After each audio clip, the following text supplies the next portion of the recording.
بسم اللہ الرحمن الرحیم۔ حضرت علی رضی اللہ تعالیٰ عنہ فرماتے ہیں، 3 چیزیں بھائی کو بھائی کا دشمن بنا دیتی ہیں۔ نمبر 1، حسد۔ حسد دلوں کو کھا جاتا ہے۔ جب ایک بھائی دوسرے بھائی کی کامیابی یا نعمتوں پر خوش ہونے کی بجائے جلنے لگے تو دشمنی جنم لیتی ہے۔ حسد نہ صرف محبت کو ختم کرتا ہے بلکہ انسان کو گناہ کی طرف بھی لے جاتا ہے۔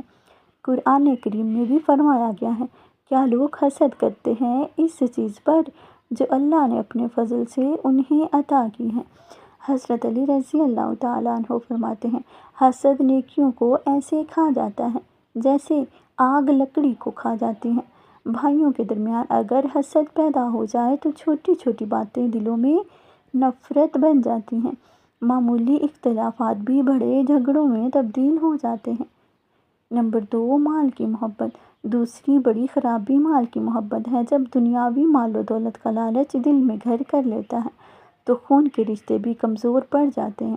حضرت علی رضی اللہ تعالیٰ عنہ نے فرمایا، مال انسان کا امتحان ہے، جو اس میں کامیاب ہو جائے وہ دنیا اور آخرت دونوں میں سرخرو ہوتا ہے، اور جو مال کے فتنے میں گرفتار ہو جائے وہ اپنے آپ کو بھی تباہ کرتا ہے اور اپنے رشتے بھی۔ آج ہم دیکھتے ہیں کہ جائیداد، وراثت اور مالی معاملات کی وجہ سے بھائی بھائی کا دشمن بن جاتا ہے۔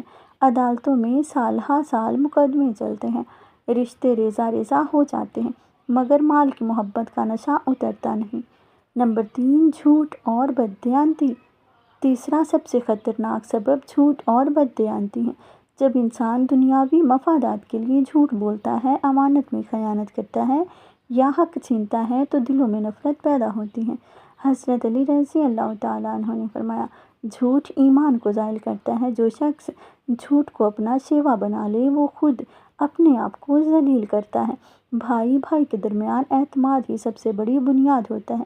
جب جھوٹ اور خیانت اس بنیاد کو کھوکھلا کر دیتے ہیں تو رشتے دشمنی میں بدل جاتے ہیں۔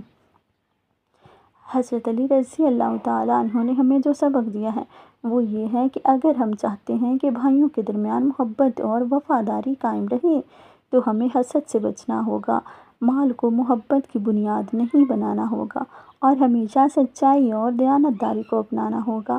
ایثار، قربانی، صبر، معافی اور خوش دلی کے ساتھ رشتوں کو نبھانا ہی حقیقی کامیابی ہے۔ آخری بات، حضرت علی رضی اللہ تعالیٰ عنہ کے ایک اور قول سے مکمل کرتے ہیں، اپنے بھائی کے ساتھ ایسا سلوک کرو جیسے تم چاہتے ہو کہ وہ تمہارے ساتھ کرے۔